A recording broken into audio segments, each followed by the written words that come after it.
Paper 2 के CTP से संबंधित प्रश्नोत्तर को आज हम पढ़ने वाले हैं। यदि आप भी सीटेट जुलाई 2025 की तैयारी कर रहे हैं तो चैनल से जरूर जुड़ जाएं, क्योंकि इसमें जो है आपके सीटेट के पेपर 1 और पेपर 2 दोनों का जो है तैयारी कराई जा रही है। और प्रीवियस ईयर क्वेश्चन जो है इम्पोर्टेंट होते हैं सभी एग्जाम्स के लिए, जैसे कि आप जानते ही हैं। तो सीटेट एग्जाम के लिए भी जो है कॉन्सेप्चुअल क्वेश्चन जहाँ तक कि पूछे जाते हैं, जिसमें जो है आपको प्रश्न को समझकर क्वेश्चन का आंसर देना होता है।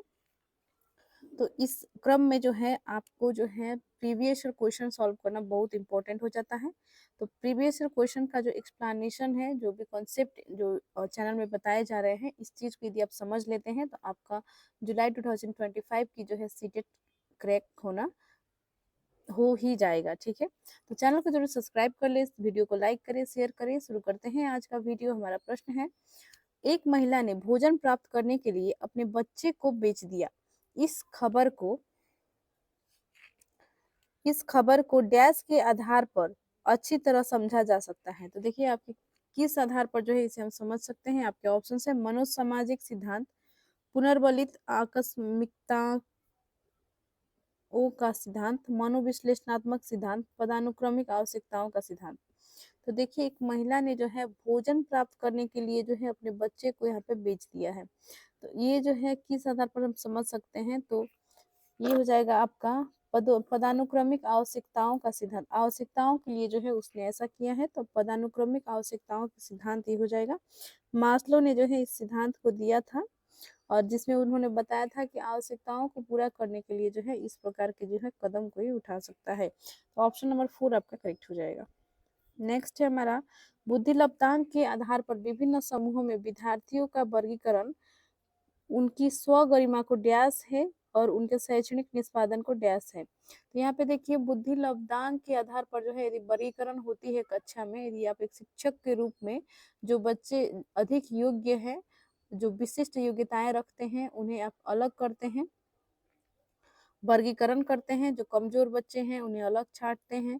तो ऐसे करना जो है उनके स्व गरिमा को क्या करेगा, ये जो है उन्हें उनकी स्व गरिमा का जो है क्या कर देगा, ये घटाता है। ठीक है, तो घटाता है और उनके शैक्षणिक निष्पादन को जो इस पर प्रभाव नहीं डालता, प्रभावित नहीं करता है।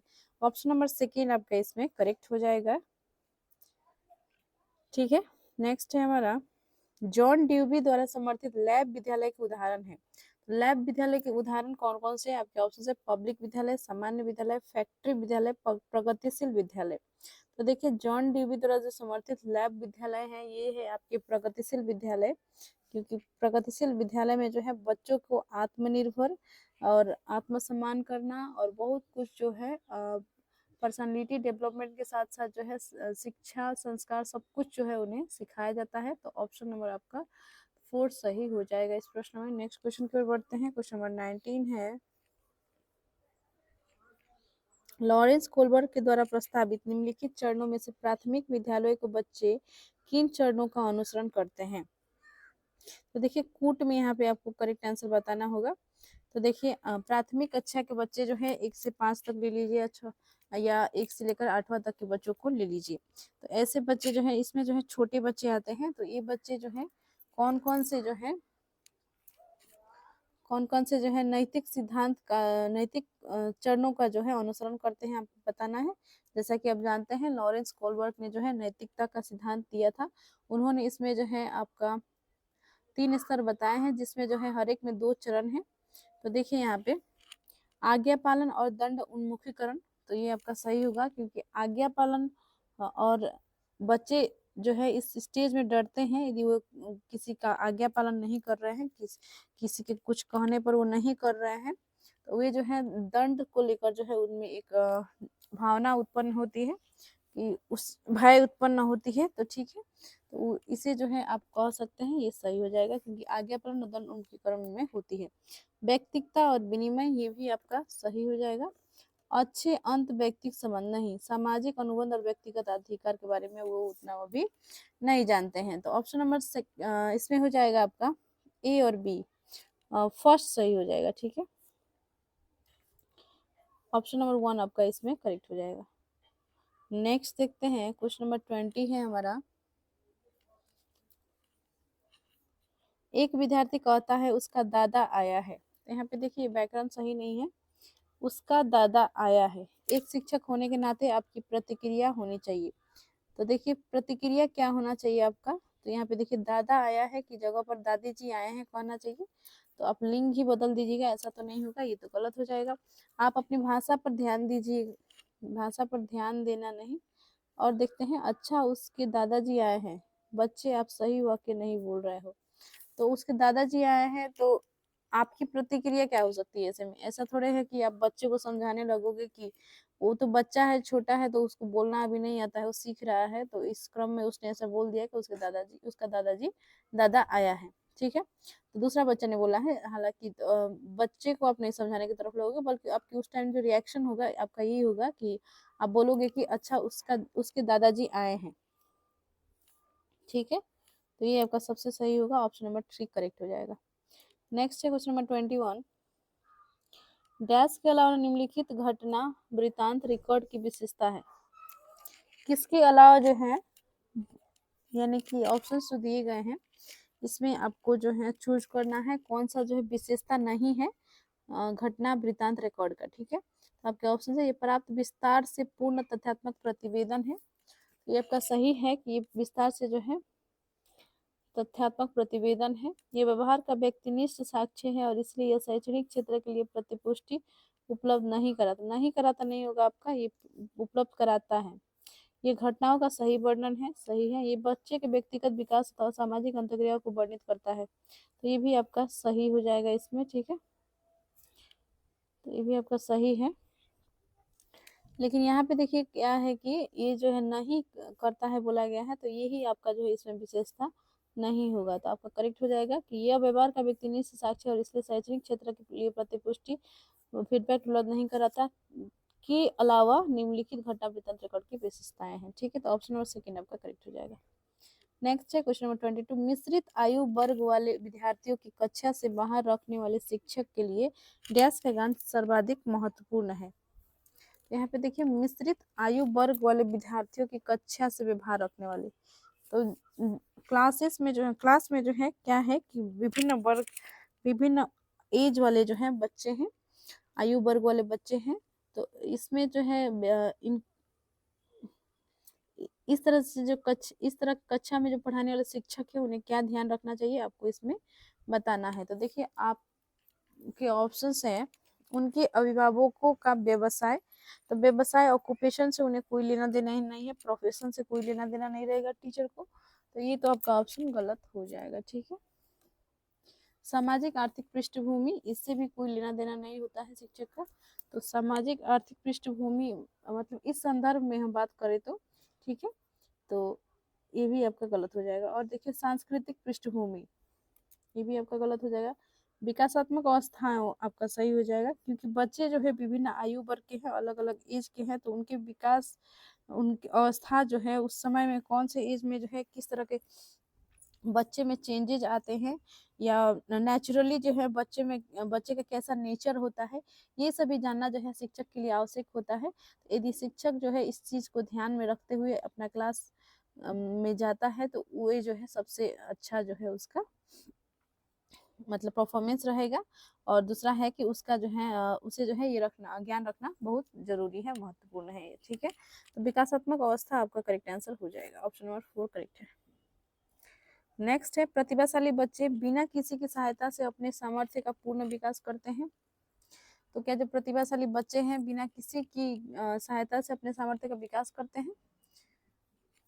नहीं, ऐसा नहीं होता है, ये आपका गलत हो जाएगा। मानव के लिए महत्वपूर्ण किसी भी क्षेत्र में स्वभावतः अच्छा निष्पादन करते हैं, अच्छा तो निष्पादन करते हैं, ये तो सही है। सामान्यतः शारीरिक रूप से कमजोर होते हैं, शारीरिक रूप से वो क्यों कमजोर होंगे, और सामाजिक अंतःक्रिया से अच्छे नहीं होते, ऐसा नहीं है। वे जो है समाज में भी अच्छे से डील कर पाते हैं। और शारीरिक रूप से कमजोर होने की बात जहाँ तक है, तो उसमें तो आप खुद का उसमें हाथ हो सकता है कि आप जो है अच्छे से अपना हेल्थ का ख्याल रख रहे हैं कि नहीं, सही समय पर सही भोजन ले रहे हैं कि नहीं, तो इससे जो है कमजोरी आने की चांसेस रहती है। तो इसे हम नहीं कह सकते हैं कि प्रतिभाशाली बच्चे में ही कमजोरी देखी जाती है, या शारीरिक रूप से वो कमजोर होते हैं, तो ये आपका ऑप्शन गलत है। सामान्यतः अपने शिक्षकों को पसंद नहीं करते, बिल्कुल भी नहीं, वो सभी शिक्षकों को पसंद करते हैं और उनसे जो है सीखने की जो है उनमें इच्छाएं होती हैं और वे जो है इंटरनली मोटिवेटेड होते हैं, वो सीखने के लिए जो है अपने शिक्षकों का ही सहायता लेते हैं। तो इसमें कहा जा सकता है कि मानव के लिए महत्वपूर्ण किसी भी क्षेत्र में अस्वभावतः अच्छा निष्पादन करते हैं। ऑप्शन नंबर सेकेंड आपका सही हो जाएगा। नेक्स्ट है क्वेश्चन नंबर 24। संकल्पनाओं की व्यवस्थित प्रस्तुति विकास के निम्नलिखित किन सिद्धांतों के साथ संबंधित हो सकती है? तो देखिए आपके ऑप्शंस हैं, किसी भी संकल्पना का जो है व्यवस्थित प्रस्तुति विकास के जो है किन सिद्धांतों के साथ संबंधित हो सकती है? आपको बताना है। विकास के परिणाम स्वरूप वृद्धि होती है, नहीं, गलत हो जाएगा। विकास विषम जातीय से स्वायत्तता की ओर अग्रसर होता है, विषम जातीयता से स्वायत्तता की अग्रसर होता है, नहीं, ये भी आपका गलत हो जाएगा। विकास भिन्न दरों पर विकसित होता है, नहीं, तो विकास सापेक्ष रूप से क्रमिक होता है। ऑप्शन नंबर 4 आपका इसमें करेक्ट हो जाएगा। विकास जो है सापेक्ष रूप से क्रमिक होता है। नेक्स्ट देखते हैं क्वेश्चन नंबर 25। शिक्षा का अधिकार अधिनियम 2009 के क्रियान्वयन के बाद कक्षा कक्ष, तो देखिए शिक्षा का अधिकार अधिनियम 2009 को आप जरूर पढ़ लीजिएगा, इससे प्रश्न पूछे जाते हैं। तो यहाँ पे देखिए आपसे बोला गया है अप्रभावित है, क्योंकि शिक्षा का अधिकार विद्यालय में कक्षा की औसत आयु को प्रभावित नहीं करती। ऐसा नहीं है, गलत है। और देखिए लिंग के अनुसार अधिक समझाती है, लिंग के अनुसार जो है नहीं अरेंज किया गया रहता है, ये गलत हो जाएगा। आयु के अनुसार अधिक समझाती है, आयु के अनुसार अधिक भी समझाती है, नहीं। तो यहाँ पे देखिए करेक्ट आंसर जो हो जाएगा आपका ऑप्शन नंबर 3 हो जाएगा कि शिक्षा का अधिकार अधिनियम 2009 में जो क्रियान्वयन जब हुआ है उसके बाद जो है कक्षा कक्ष में जो है क्या हुआ है, आयु के अनुसार जो है अधिक समझातीय है, यानी कि अपने आयु के सब हम उम्र बच्चे जो है एक साथ पढ़ते हैं, ये कहा गया है। ठीक है, तो ऑप्शन नंबर आपका 3 सही हो जाएगा।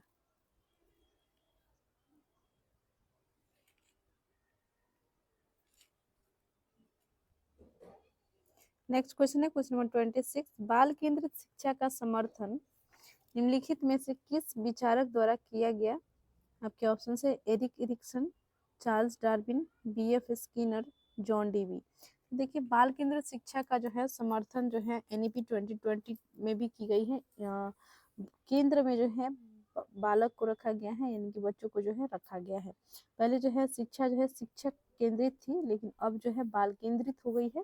इस बात को आप ध्यान रखेंगे। और एनईपी 2020 में ये भी कही गई है जो बच्चों का जो मातृभाषा है उसी भाषा में जो है बच्चे अच्छे से समझ पाएंगे, जल्दी से सीख पाएंगे, तो उन्हें उसी भाषा में जो है पढ़ाने की कोशिश की जाए, ये बात भी रखी गई है। तो यहाँ पे देखिए बाल केंद्रित शिक्षा का समर्थन किस विचारक द्वारा किया गया था? तो ये जो है आपके थे जॉन ड्यूवी, जॉन ड्यूवी द्वारा जो है बाल केंद्रित शिक्षा को समर्थन दिया गया था। ऑप्शन नंबर आपका 4 सही हो जाएगा। नेक्स्ट है क्वेश्चन नंबर 27। प्रतिभाशाली बच्चों के संदर्भ में संवर्धन का अर्थ है, तो संवर्धन का क्या अर्थ है? ऐसे विद्यार्थी को वर्तमान स्तर ग्रेड को छोड़कर अगले उच्च स्तर ग्रेड में प्रोन्नत करना, आकलन की प्रक्रिया का संवर्धन करना, शैक्षणिक गतिविधियों के संपादन में संवर्धन करना, सह शैक्षणिक गतिविधियों के संपादन की गति को बढ़ाना। तो आपका इसमें करेक्ट जो होगा इस प्रतिभाशाली बच्चों के संदर्भ में संवर्धन का अर्थ जो हो जाएगा ऐसे विद्यार्थियों को वर्तमान स्तर ग्रेड को छोड़कर अगले उच्च स्तर में प्रोन्नत करना, क्योंकि इससे जो है क्या होगा कि बच्चों को जो है प्रेरणा मिलती है और उनका उत्साह जो है बढ़ता है और वो अधिक सफलता की ओर अग्रसर होते हैं। तो ऑप्शन नंबर 1 आपका इसमें करेक्ट हो जाएगा। नेक्स्ट है क्वेश्चन नंबर 28। एकल अभिभावक वाले बच्चे को पढ़ाते समय शिक्षक को स्थिर और एकरूप वातावरण उपलब्ध कराना चाहिए, इस तथ्य को अनदेखा करना चाहिए और ऐसे बच्चे के साथ अन्य बच्चों के समान व्यवहार करना चाहिए। यहाँ पे ये करेक्ट दिख रहा है। और देखिए इस प्रकार के बच्चे के साथ भिन्न प्रकार से व्यवहार नहीं करना है, तो आपका गलत हो जाएगा। इसे बच्चे को कम गृहता सहानुभूति आपको नहीं दिखाना है, तो ये भी आपका गलत हो जाएगा। वातावरण नहीं अलग नहीं, ये भी आपका गलत हो जाएगा। तो यहाँ पे देखिए ऑप्शन नंबर सेकेंड इसमें सही होगा। बच्चे जो है किसी भी समाज से आता हो, संस्कृति से आता हो, किसी भी पृष्ठभूमि से आता हो, लेकिन आपका जो है एकल परिवार वाला हो या संयुक्त परिवार वाला हो, लेकिन आपको जो है सबके साथ जो है समान व्यवहार करना है। उस आधार पर जो है शिक्षक को जो है भेदभाव नहीं करनी है, उन्हें जो है समर्थन नहीं देना है, सहानुभूति नहीं दिखाना है। तो ऑप्शन नंबर सेकंड आपका इसमें करेक्ट हो जाएगा। नेक्स्ट देखते हैं क्वेश्चन नंबर 29।